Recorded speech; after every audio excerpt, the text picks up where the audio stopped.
Welcome back to the finish line and our Cheltenham Festival Ante-Post video.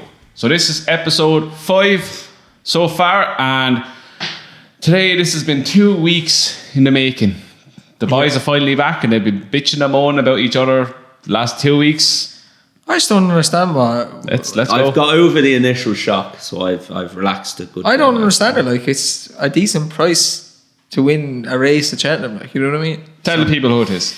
My pick from when I had to go to work because Kev didn't charge the batteries in the video. Love you, Kev.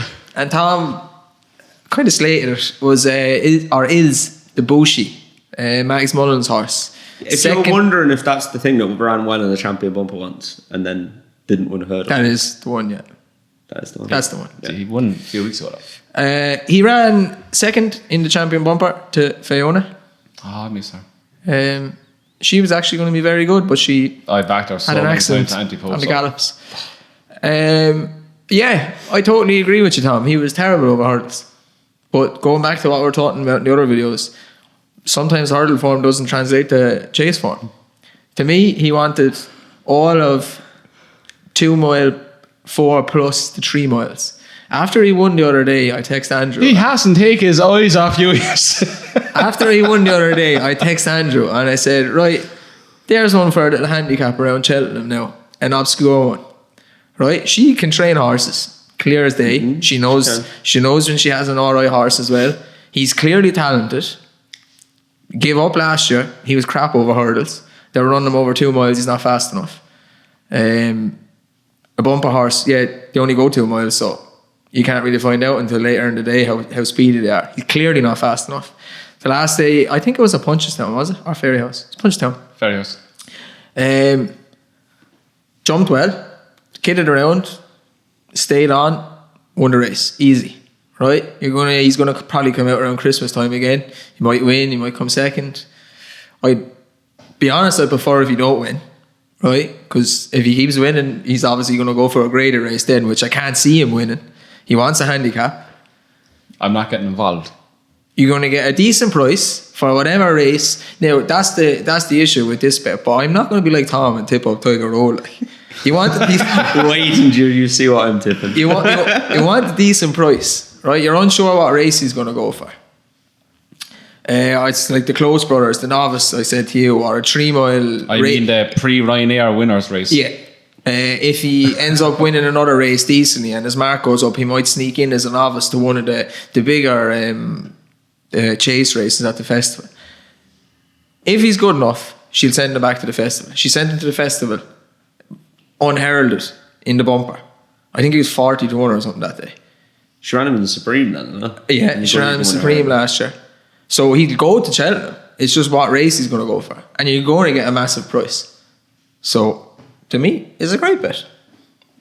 What price and what race?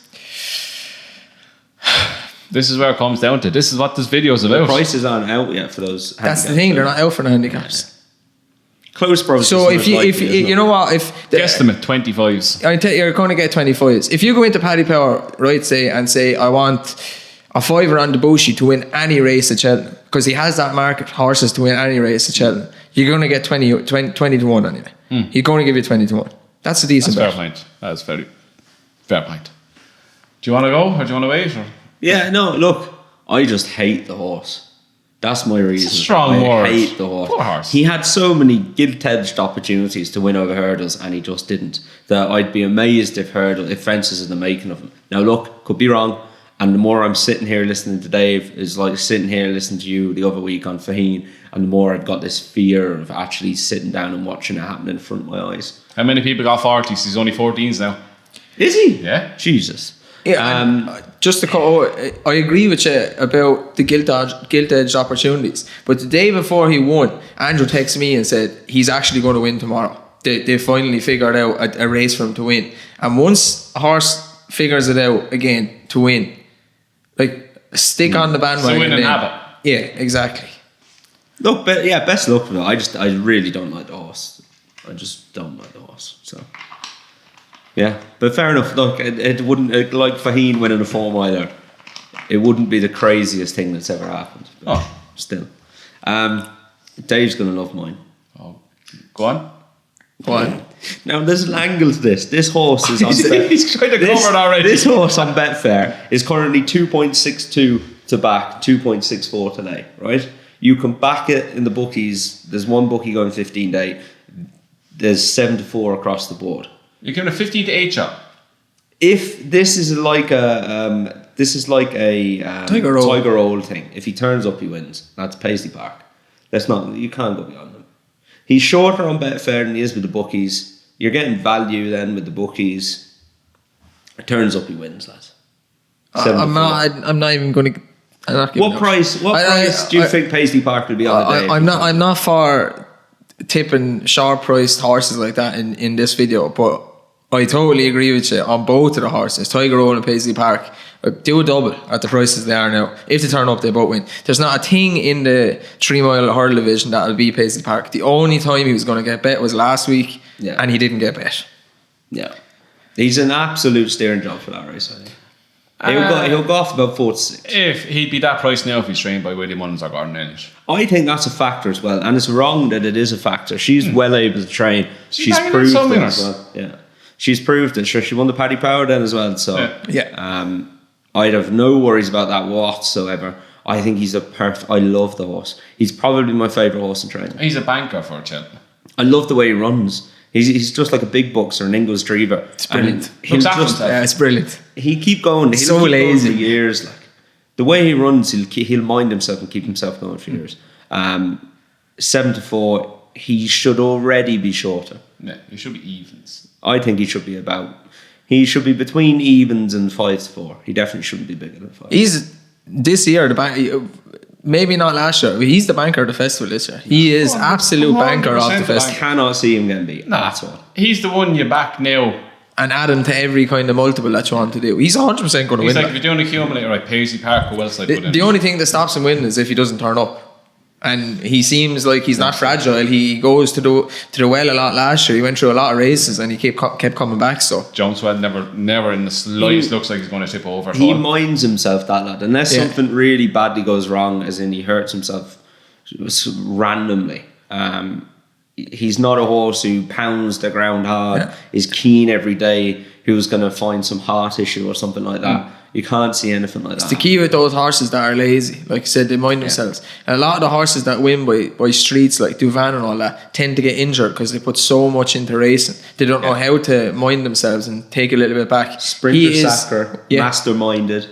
They all Duvan, short careers because of Denman. He's so lazy, it's unbelievable. Finished him. He gives Aidan Coleman heart failure trying to get him to over the line, and then he wins by like 4 lengths. You're like, You seen it jump is what it past is. the other day, the ears are just like... Yeah. The ears, I love the ears. Yeah, but yeah, no, I really like him, and I just think 7-4. He's short. If a horse is shorter on Betfair than he is with the bookies, you should back him. Yeah, it's a fair point. I won't grab that in the slightest. Right, we have a minute and a half. I'll just do mine quickly. Thyme Hill for the Albert Partner, 10-1. I know in this race you need, the statistics say you need lots of runs and blah blah blah and shit like that. This fella's going to buck the trend. He's 10-1. He's 2 from 2 over hurdles. He was third in the champion bumper last year behind Envoy Allen and Blue Sari. He's former Cheltenham. He's won over 2 mile 4. I think the step up in 3 mile is going to be the making of him. And as kind of a mould of Paisley Park, he is not a flashy horse. So I think the further he goes up, the better he'll be.